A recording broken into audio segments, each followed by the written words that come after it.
I don't know if that's a real photo or not, but if it is, the fact that young William Byron was just like, dude, I'm gonna be racing Cup and you're gonna be wearing diapers, you geriatric fuck. Like, grow up. You're 40 and you're losing your tits over an iRacing incident. Dude, Savage. if he wins a championship, I hope to God that whoever got that message sent to him, like from William Byron, I hope to God he's watching and he's just like, that son of a motherfucker. As he's getting his Dang my poopy. Ladies and gentlemen, welcome back to NASholes, the podcast where two assholes who like to think they know a thing or two about NASCAR talk about NASCAR. I'm Benny B, joined alongside my very good friend, Drew the Man Scarvan. sub. The championship four is set. Byron locks himself in. Blaney comes up just short. But before we get into all that, let's talk about Hoist. Hoist? We never talk about Hoist. What is Hoist? Hoist, Drew, is a IV level hydration drink that has 3 times the electrolytes of traditional sports drinks, half the sugar of traditional sports drinks, no high fructose corn syrup. It's Nice. kosher. Let's go, Drew. Whoa. Shout out to the Jews. Yeah, baby. We forgive you for what you did to Jesus. No high fructose corn syrup. It's freaking made in the USA, and they back the military. So much so, if you go to their site and you are military or a first responder even, you will get 10% off your orders. Drew, what I love about Hoist is that there's 7 delicious flavors. 7. That's a nice number. Alan Kowicki drubbed the 7, and he was from Wisconsin. Shout out. Shout out, bro. R.I.P. Rest in peace, King. So Hoist, it replenishes your body immediately, and it is clinically proven to keep you hydrated longer than water. So if you guys want to be hydrated and be cool and, support the USA like a good American, then go over to drinkhoist.com. You can find out where you can get Hoist. Type in your zip code on there. It'll actually tell you how to find it. And you can find it near you and go buy it. But or you can also order it online if it's not near you. Yes, and if you sign up today, you'll actually get 10% off your first order, which is pretty dope. If you use promo code NASholes, you won't get anything. But it'd be really funny if you just type that in. You won't get anything, but maybe you will. No, you don't Nobody's get ever tried it, so maybe you could be the first. I wonder how would they even know that? Like, I was watching this dumb podcast, and these guys said use promo code NASholes for 10% off. You know what? Go ahead and email them and say, we want the NASholes promo code, and maybe they'll do it. I don't know. They don't respond to me, so maybe they'll respond to you. But we do love them. And Hoist, we love you. We love that you sent us free stuff, which, disclaimer, we are not paid to say this. We do it because they sent us free stuff, and we back the science. We blindly trust the science of Hoist. Yes. That's right. But anyways, enough of that. For a set, Drew, we have Hamlin, Briscoe, Byron, and Larson. Byron wins this freaking race at Martinsville. And, I mean, honestly, it came down to him and Blaney at the end. And, Blaney just comes up short. And I don't know. I think at the end there, they had the caution. And I thought when the caution came out, I thought that this was going to be perfect for Blaney. This was going to work for him. And then they go and decide to take 2 tires instead of 4, and I kind of shake my head at that. I didn't understand that decision. Yeah, I don't know why they went with 2. Maybe they. I don't know what their thinking was. I mean, maybe they thought that their lefts were better, but I don't know. I think that's what really gave away the year, or give away the win, I should say. Yeah. Well, and let's be honest. I think Byron had a faster car anyway. Well, yeah. I mean, he won the pole and he won both stages. He finally wins the freaking race. After having how many races this year be just like that, and then have him come up short again. Well, and that's the thing for me, Drew, is with Byron. Every time he has gotten up in the lead and looks like he's dominating, it just doesn't work for him. And so during this race, I'm like, Byron's not gonna win. I'm like, this happens all the time. I'm like, every time he never wins like this. And credit to him, that team, but they had it dialed in. Yeah, I mean, they showed up, especially because I don't think he would have been able to point his way in. No, he couldn't have. He couldn't have. Yeah, so they showed up, and I don't know. I wasn't wasn't really surprised that they did either, because I mean it's not a bad track for him. He's won there like 1 or 2 times already. So, but yeah, big ups to him. Even Yeah. though he beat my pick from last week, but hey, it's whatever, I guess. Yeah. Now, I am a little bit shocked, Drew, that Larson got in over Bell. I really thought, if anything, Bell would, you know, get in, and just didn't have a great day, man. Yeah, really sucks. It's the second year now where Bell comes just short of making the Final Four again after having, my God, how many? I think he made the Final Four. Didn't he make it last year? No, he didn't make it last No, year. the year Byron went before. It out. was the year with Yeah, Blaney, where that Blaney won it. yeah, he went in the year Blaney won it, and then he was in the year prior. So I think he made the Final Four in 22 and 23. But the last 2 years, he hasn't been able to make that Final Four, which sucks because the guy, really good. But it just seems like the last couple of years, they just don't have the races go their way. Yeah. Well, and I think, what was it? Elliott showed some good promise early on in that race, and I noticed he was doing something that I didn't see a lot of drivers doing. He would enter high, or kind of middle, and then dive on the inside on exit, and it seemed like he had something going there doing that. But ultimately, I mean, he finishes third. I mean, he needed the win. I mean, there's no doubt about it. Him and Blaney needed the win, but I mean, it was a good effort by him. Wait, did he finish third? I thought Chastain took third. No, Chastain took fourth according to the race results I'm looking at here, which. Oh, okay. And well, yeah, let's just go over it. So William Byron takes first, Ryan Blaney in second, comes up short. Chase Elliott in third, Ross Chastain fourth, Kyle Larson in fifth, Ryan Preece with a sixth place finish. Christopher Bell seventh, Joey Logano eighth, Todd Gilliland ninth. Man, Todd Gilliland lately he's been He's getting been up up there. there, man. He's been up And there, then yeah. Josh Berry to finish it out in the top 10. Shout out, So, Josh. man, if Josh Berry just didn't have those horrendous races, I just feel like he may have been in the conversation in this one. Well, Because he raced pretty good after once the round of 12 started decently. yeah, it seemed like once he was out of the playoffs and his performance came back, like good performances came back. That round of 16 was not kind to him. It was not No, kind to him at all. that was probably one of the worst Lady things that Luck was could leaving happen to him on anybody. open. Man, like Lady Luck was just leaving him on opened or red at like 4:30 p.m. 3 days ago. It's not being there for him. And I want to touch on Josh Berry just a little bit, not too much, but I feel like these last couple of years, Josh Berry has showed a lot, and I just wonder if next year it's going to be different.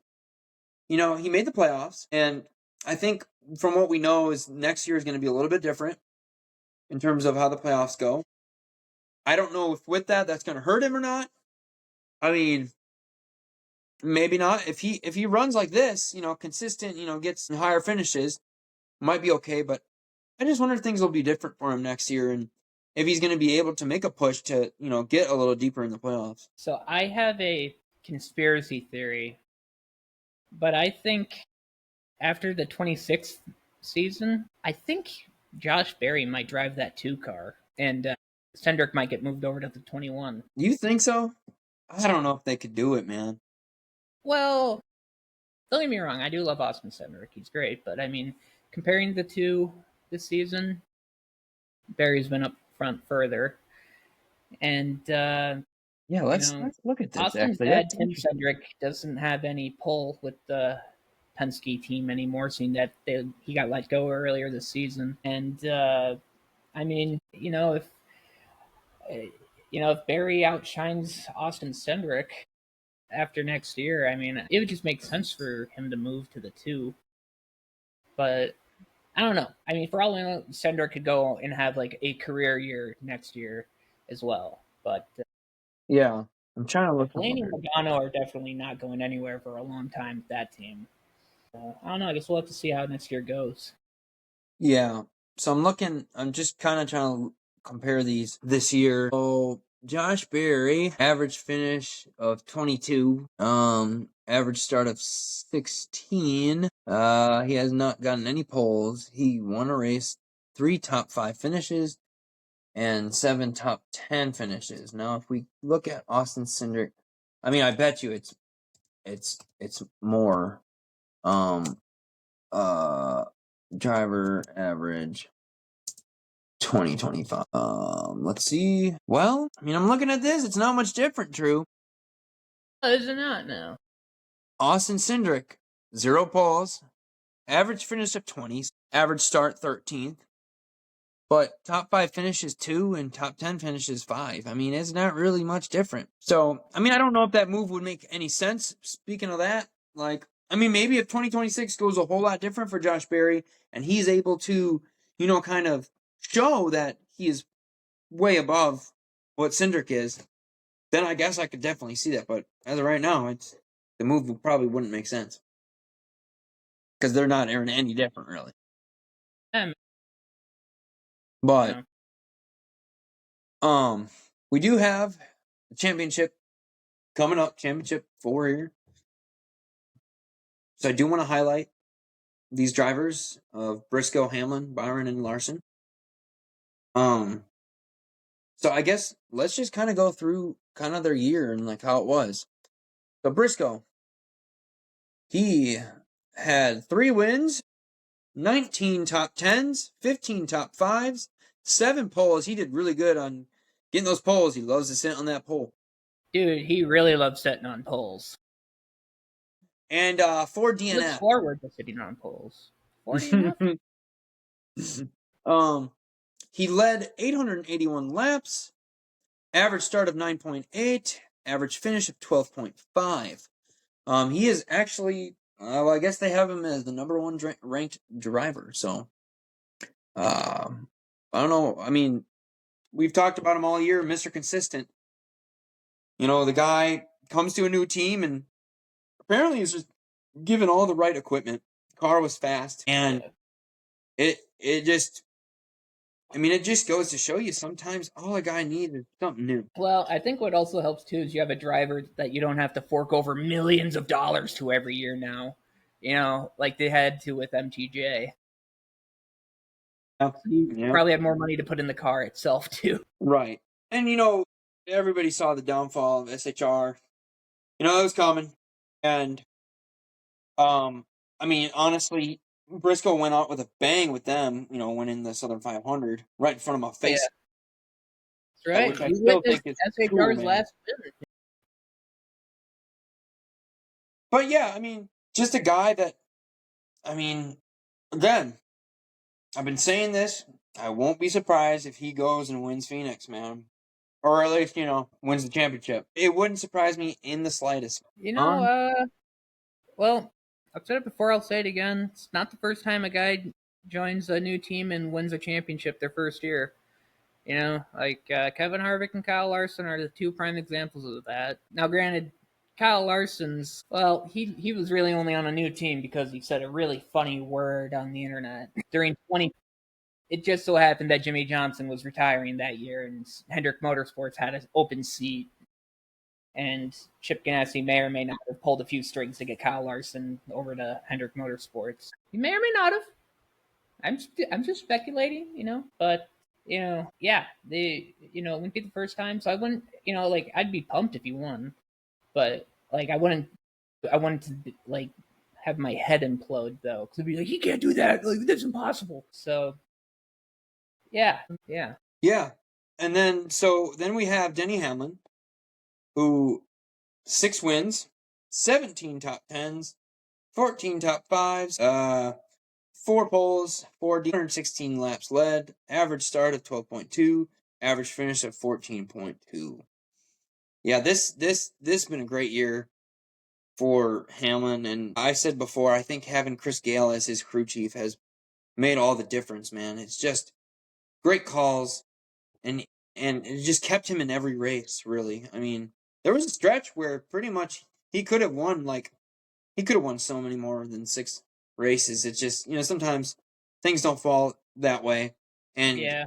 I just felt like it's felt like every time coming to like some tracks, you just were like, yeah, I think Denny Hamlin's gonna win. It's like almost like he could win any race. Yeah, I mean, he was one of the names where, outside of a road course, you know, him winning was a very likely event. You know, Yeah, yeah, and man, the when he won Las Vegas, getting that 60th win, etching his name in history as getting in that top 10, that the really cool moment. I was really happy for him, and I mean, all he needs is this championship, man. And I know he probably doesn't view it that way because you've heard him talk like about how he still believes that he's one of the best drivers and he doesn't need that to solidify. And he may or may not be right about that. But again, we've looked at the top 10. All of those top 10 guys have a championship. So he'd be the lone star there without one. well, I don't know. I agree with Hamlin. Like, I think if you get 60 Cup wins, especially for like the same team for 20 plus, or yeah, I think over 20 years now. At that point, you don't need a. All right. Look at it like this. All right, think of a quarterback who wins 500 plus games over their career, but they never win the Super Bowl. Does that make him a bad quarterback? You're right. I was actually just going to bring up this example, maybe Yeah. even differently. Like let's say, I mean, I don't know, like Philip Rivers, um, played for the Chargers for a long time. He always had, I mean, he's in the record books and never won a Super Bowl. Even if you think about it like this, like, people always knock on like Drew Brees or Aaron Rodgers, like they only have one Super Bowl. And I think what people forget is winning a championship in any sport is freaking majorly difficult. And especially in NASCAR, when you are racing up against, 36, 37 other people, and, you're fighting different variables every single week. And Yeah. it's harder than I think people give it credit for. Well, So, and the one thing too is when Denny Hamlin started driving in Cup, it was before the car of tomorrow. Like he was racing Gen 3 stock cars oh, at that point. he's seen it all, man. He's seen the Gen 3, progression maybe of Gen it. 4. He's been around. Yeah, I mean, like, it's not easy to win, you know, especially when they rebuild the entire setup of a stock car. I mean, look at Kyle Busch. I mean, he was like a force to be reckoned with. And we got in this new car, and once everybody else kind of got a good grip on it, yeah, just hasn't been the same, No, it And you has could not argue been the say it's same. probably RCR being RCR, which, I think is a fair point. But I mean, for him to do what he did, though, for 20 years, and I mean, it's incredible. Like if anybody tries to say he's not one of the best drivers of all time, I mean, they're really, really fucking stupid. Like, like Denny Hamlin's. I'm with you, man, because Denny makes a point. He doesn't need the championship for people to realize that he's one of the Yeah, best drivers, man. He doesn't he yeah. doesn't need it. And dude, does it solidify him as maybe better than a couple of those other guys? Like, I don't know, maybe. Like, I mean, I don't know who else he'd be better than. I guess maybe Harvick. Like, but Now, I mean, now I will say, if Denny Hamlin only had a quarter of the wins that he has now, and he was trying to say he still thinks he's one of the best drivers of all time, then I'd have, you can then question it'd it. be yeah, because I'd be like, well, all right. So if you had a quarter of 60, what's that? 15? I mean, there is a pool of drivers that average around 10 to 20. That's what I was gonna say. Is like, dude, some guys don't even see 10. Like, much I less like mean, 30 or like 40. It's well, like and it seems like you, the average amount of wins a Hall of Famer has is usually around the 20 plus mark. I can't think of any Hall of Famers who are in the Hall of Fame that weren't taken from us early, mind you. You know, like Alan Kulicki would be an exception for me because he got 5 wins over his career, but he also won a championship. But then he died, you know, in a plane crash. Same with Davey Allison. I don't remember how many wins he has, but you know, he was taken away from us young, and he clearly was going to be a champion one day. You know, but yeah, if Hamlin had a quarter of the win zone, is trying to say that, I'd be like, well, you're good. I mean, but you're on the level of like Carl Edwards, Dale Jr., fucking Matt Kenseth, Jeff Burton. Like, you're great. You're a great driver, but not one of the best of all time. But he's got 60, and I think he's earned the right to say he's one of the best of all time. You know, he doesn't need that championship to solidify that. If anything, the championship would just be a cherry on top. You know, Yeah, like, oh yeah, by the way, it's like a shine. I guess it makes him shine brighter. But moving on to William Byron. William Byron had 3 wins this year, 16 top 10s, 11 top 5s, 3 poles, 4 DNFs, and he led 1,278 laps. Jesus Christ! Which, good grief, man, that blows out Hamlin and Briscoe by a lot. Average start of 10, average finish of 14. So, looking at that alone right there, the laps led, average start and finish. I guess even as maybe not average finish because those other guys had a little bit better. And this guy's he kind of low key might be the better of the 4. He just might be, but Well, I'll say this: in NASCAR 25, he's the only driver to have a 100 rating. So what's that tell you? Yeah, I bought the game like a week or 2 ago, and I was scrolling through the driver ratings. Oh yeah, how is it? Great game, great game. You should buy it, though. I don't think it's on the PS4. So upgrade. Yeah, upgrade, it's looking like I'm Get an gonna need an Xbox upgrade. Series X. And I don't really play video games a whole lot, but I would play that game. I think it Oh, would be dude. fun.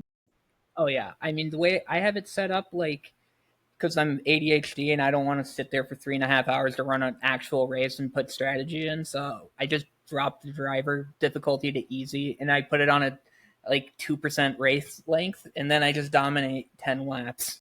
That's how I win my ARCA championship, and that's how I'm going to win my Xfinity championship.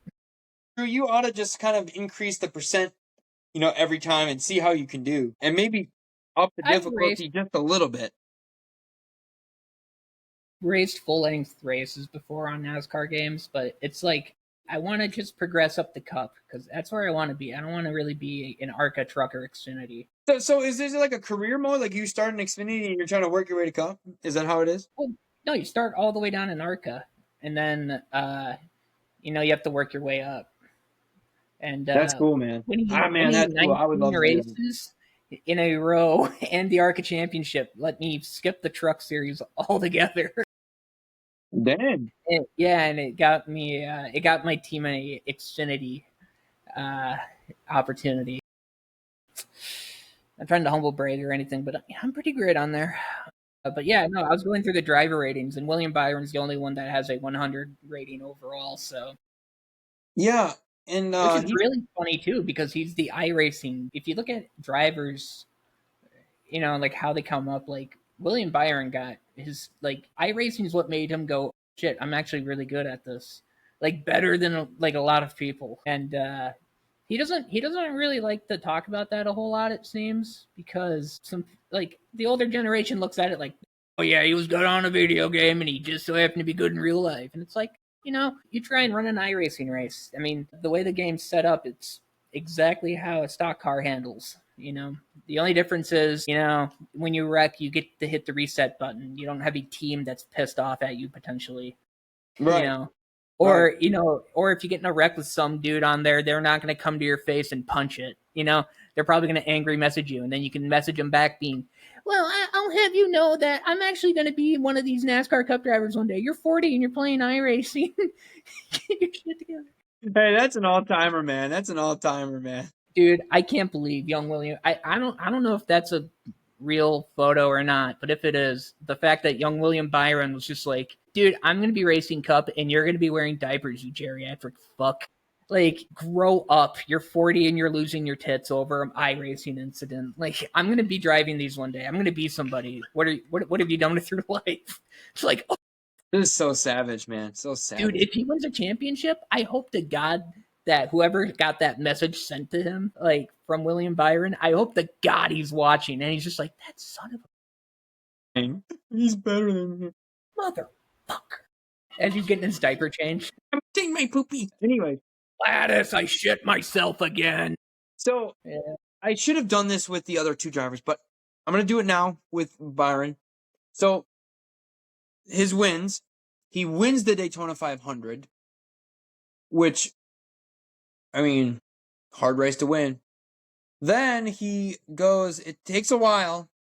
He does not win until August at Iowa, when he wins Well, hang Iowa. on. He had a couple close races.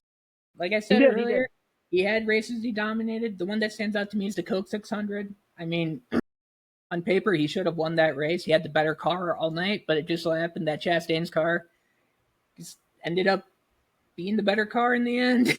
You know, Yep. I mean, And that's typically then, when it stands out. And I know there's a few other races like that. So it's not like he was. It's not like he was, hanging mid the backpack until August. But he had good finishes. and let's just go back to Briscoe real quick before we move on to talking, like, we'll talk about the wins that Briscoe and Hamlin got. So Briscoe, he gets his first win with JGR at Pocono, and this really, I think, kick-started him and gave him, I don't know if it was like a confidence booster necessarily, because I don't really think he needed it, but maybe he did. Well, he had Anyway, a handful of poles already by that point. right, he was But getting the poles, he was not able to finish back up there. So he gets yeah, that, and then he wins the Southern 500 again, which, again, that is such a hard track. Darlington is so hard. It's so hard to win Palladium there. track too tough to tame, and yet Briscoe found out how to make it kneel. He wins Talladega. Yeah, and that's, I mean, all the races he won, I think, are hard tracks to win at. So Yeah, impressive.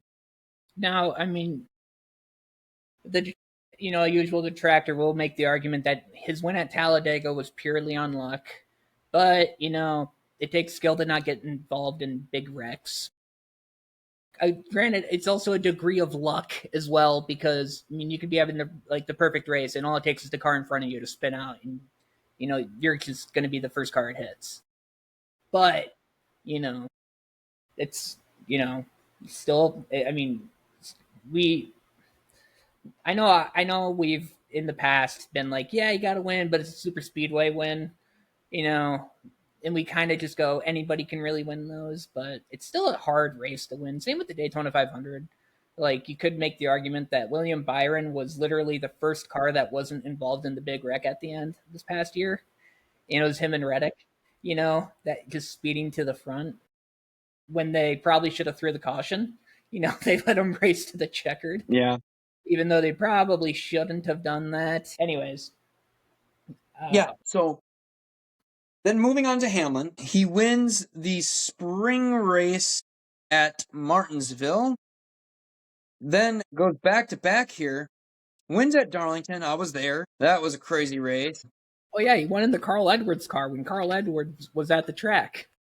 Yeah, that But was Carl cool, Edwards man. left the race before the win. Wins Michigan. Then we have, the SVG domination and Chase Elliott's awesome win at Atlanta. And then he wins at Dover. And then what else did we have? He won at the Worldwide Technology, the Enjoy Illinois 300. Then he wins at Las Vegas, gets that 60th win. So that was Denny Hamlin's year, and just, man, I mean, has the most wins, right, out of any of these guys that are Yep, left. yep. But I think they're all tied for 3 wins this season now. Wait, yeah. Everyone else, yeah, Briscoe, Larson, and Byron. Which, by the way, we skipped right over Kyle Larson. well, no, I was getting to that because I wanted to go back. I wanted to, I should have listed Briscoe's wins and then Hamlin's first before talking about Byron. But well, Yeah, we'll get to him next here. So Larson, um, Larson started off pretty good, and then Indianapolis happened where he tries to um do the 1100 or whatever you want to call it. Um, but anyways, so 3 wins, 21 top tens, which that's crazy, dude. Honestly, I feel like maybe he quietly got that because he had such a stretch where he just wasn't doing anything, and maybe a lot of those times where we were like, man, he's struggling. Like he would still finish in the top 10. yeah, But 14 top fives, 1 pole, 2 DNFs. So everybody else had 4. He had 1,106 laps led, average start of 11.6, and average finish of 13.4. So, I mean, yeah, after Indianapolis, man, or once we got to that point of the season, it just seemed like that just took a lot out of him. And I don't know if it's like a mental thing where he's like that made him think he wasn't a good driver or something, but he just wasn't the Larson that we were used to, man.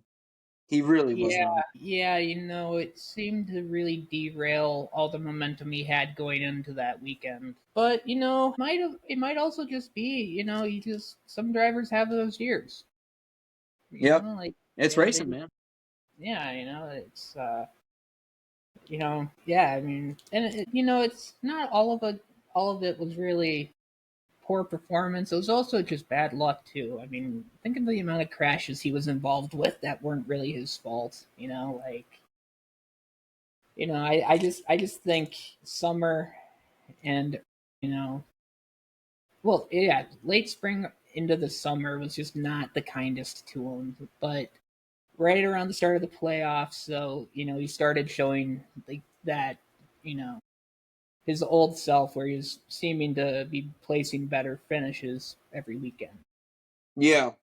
Well, and we got to give credit to his team, man, because there was a lot of times, and I said that he had the 2 DNFs, but there were so many races where, I mean, it could have been more than that, but like every time they got him back out on the track, and like yeah, like Darlington, that was the one I specifically remember because I'm sitting in the stands and like Blaney had just moved up. I mean, he was literally. I'm convinced Blaney wins that race if this caution doesn't happen with Larson comes back in late and he's like 167 laps down, and then he like slows up or something in front of Bubba Wallace, and Bubba Wallace hits him, throws the caution, and then that allows Hamlin to kind of boost forward, and it's just the way it is at Darlington. But anyways, Larson's crew did a good job of keeping him out there. There was a lot of times where it was kind of self-inflicted, and I'm not meaning like he crashed or whatever. It's just like the car, you would get a lot of blown tires,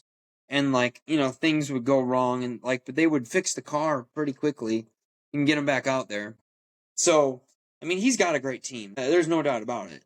But he gets his first win at Miami. Then he wins at the Bristol Spring Race. Then wins at Kansas. And I'm trying to see where the Brickyard was, because Brickyard was at Indianapolis.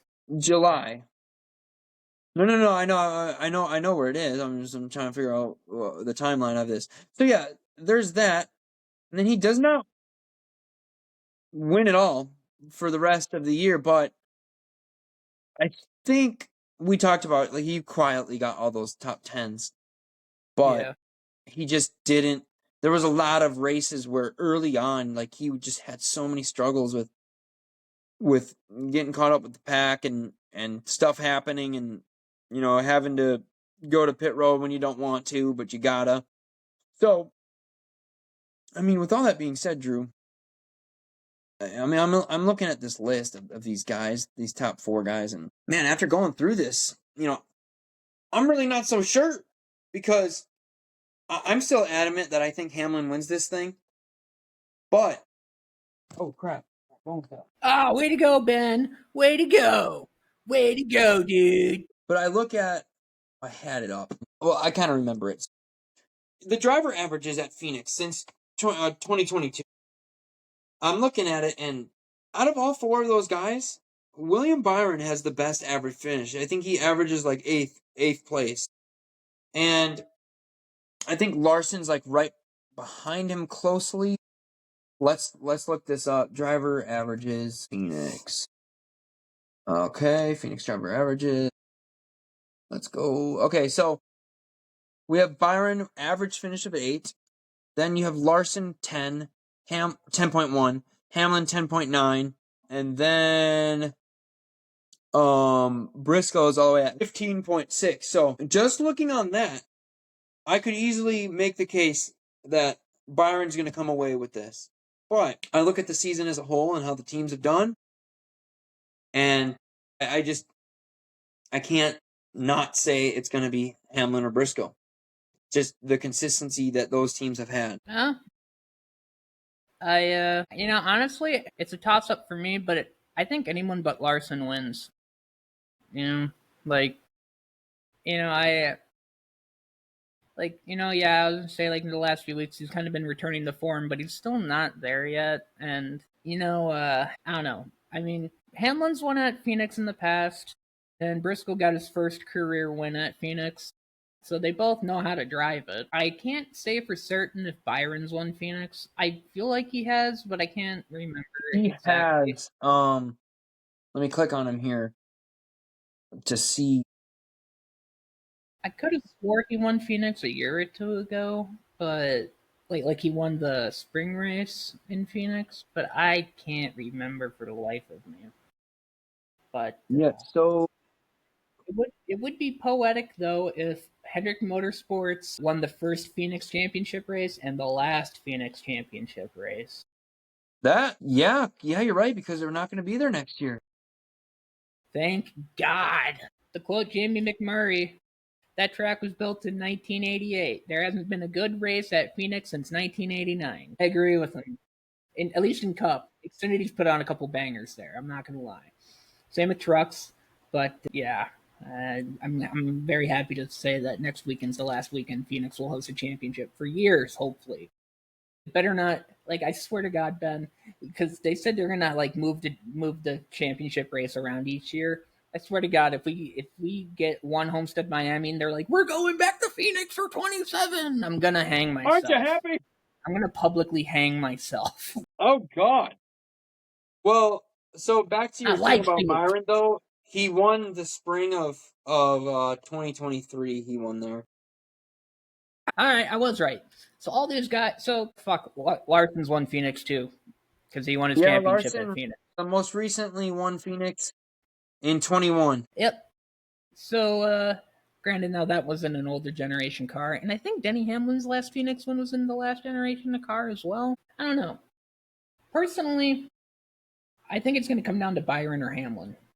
It's going to come down to those two. Despite Briscoe having a great year, he isn't really carrying the same fire that Larson was carrying going into Phoenix, his first year with the new team. And same with, I can't really recall how Harvick's first year with Stuart Haas was. But, I don't think he'll do bad, but I just don't. I don't think he'll win it. Doesn't mean he won't. I don't see it, but it doesn't mean it won't happen. That's right. Well, yeah, but, and I'm with you the whole Larson thing, man. And I wouldn't be surprised either if he gets that top 10, right? But he's like 9th, and the rest of the guys are 8 and up. Like, yeah, that wouldn't surprise me in the slightest, man. But I could see your case about Briscoe. That makes sense. And I mean, like, let's just look at like last year's. And I know a different car, different manufacturer even. But I mean, Briscoe finished like freaking. Where did he finish, dude? Like, I'm looking at this right now from last year. I mean, Briscoe didn't finish I mean, he finished 29th, man. And I'm trying to look at this. I'm trying to exclude all the spring races, just include the championship races because, you think about the weather and how similar it probably is during that time. I even look at when Ross Chastain won it, when Blaney won the championship. I mean, Briscoe still, I don't know. I don't know if being with JGR is a big changing factor for him to be able to do it, but you might make a solid point that he probably doesn't win this. I mean, I think I have to be with you on the Hamlin or the Byron train. yeah, and like I said, don't get me wrong. I mean, that I'm just when I'm saying I don't see him winning it, that's just my gut winning it. I mean, to a degree, I kind of want to see either him or Hamlin win it, like personally, because well, we don't know how many more chances Denny Hamlin's going to really have, at a Final Four, and I think the other three would, I think they're all championship caliber drivers, but I think Byron's going to win a championship at some point in his career. I mean, the guy's too good to not. Yeah. Why But, not this year? My heart really wants it to be Briscoe or Hamlin because it would be awesome seeing another driver join a new team after not having a terrible career with a different team, but one that was Subpar. Well, I mean, granted, Larson was with Chip Ganassi, and Chip Ganassi it wasn't a terrible team, but I think he only had somewhere between 5 to 7, maybe 8 career wins when he joined Hendrick Motorsports. And then he just, him and his crew chief just shot off like a cannon that first year. I mean, yeah. 10 wins, 11 if you include the All Star. So, yeah. But well, why don't we segue this? I know this might be asked backwards, but I mean, who do you got? Who do you got winning the championship, man? I mean, I'm pretty sure you picked Blaney, and I don't remember who I picked, but I know you probably picked better than me because I remember saying that I picked a non-championship driver, and so I mean, obviously that kind of narrows it down. So, I mean, who you got winning this race, for real, in your heart? Winning the race or winning the championship? Let's go with both. All right. Well, I don't know if the championship winner will win the race because I mean, if a guy like Ross Chastain has the better car, he's gonna freaking win with it. And there's a couple other guys that are kind of the same mentality. But I said it's gonna come down to Byron or Hamlin, but I'm gonna go with Hamlin just because I think he's at the peak of his performance of his career right now. Unless something happens. If something happens to the 11 during that race, I think it's going to be him all day. Well, I'm looking at it here, and it's looking like only in the odd years, which was only 1 year, 2023, where a non-championship Ford driver won the race, Ross Chastain, and that was an odd year, and that we're in an odd year now. So well, yeah, but that was the first time though since they had the Final Four format though that a non-championship guy won the race. It happens in lower series a lot, but I think it was for a long time an unwritten rule that you let the championship 4 run up front. And then Ross Chastain was like, I'm gonna freaking win the race. I'm not getting that championship, but I'm going out with a freaking W. Yeah. So, and you know what, dude? I'm gonna do this. I think Blaney wins the race, but which would really make me happy, but also piss me off. But I think Hamlin wins this shit, dude. I think he's gonna win that championship, man. Well, yeah, and the victory lane interview too would be like, well, it's real nice to win the race, but if I could have just been better last week, this would be second championship for me. And then it's like, shut up and celebrate the fucking win. Just take it. We get it. Dude, just take the fucking dub and walk into the sunset. Go bring your son onto this earth, and then come back strong next year. But yeah, that's what I think about it. Let's get into what our favorite paint schemes from Martinsville were. Yes. Pull it up, pull it up, pull it up, pull it up. It's time for the paint. It's time for the paint. Oh, we gotta have a freaking theme song for this now. All right. Alrighty, Drew, what you got?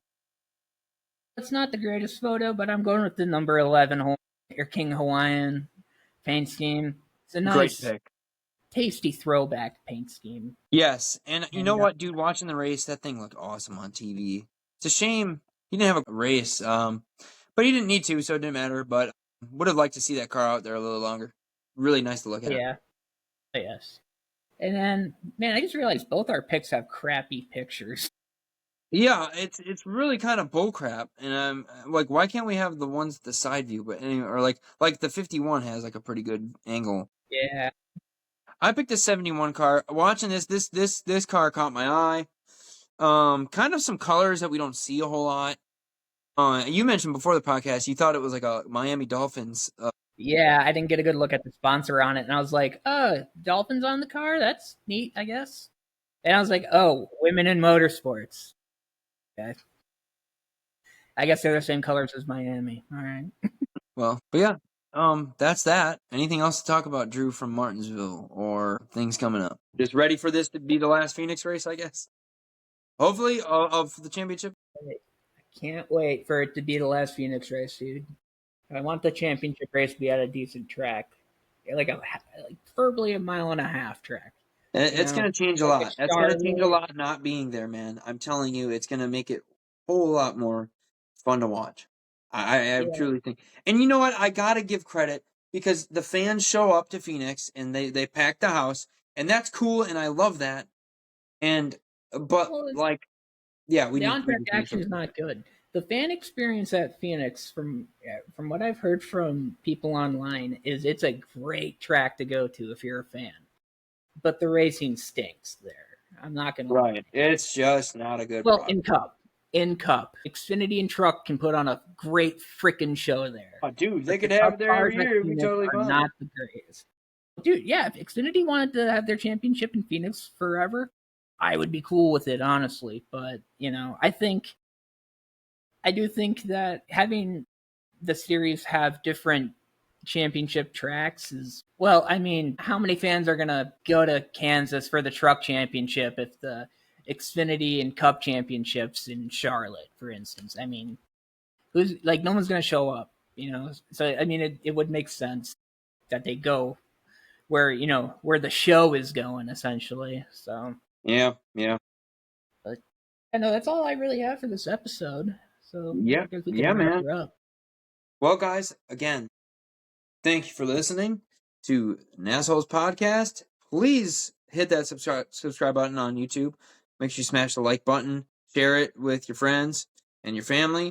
Make sure to follow on Spotify. Please follow us on X at NASholespod and on TikTok at NASholes.podcast.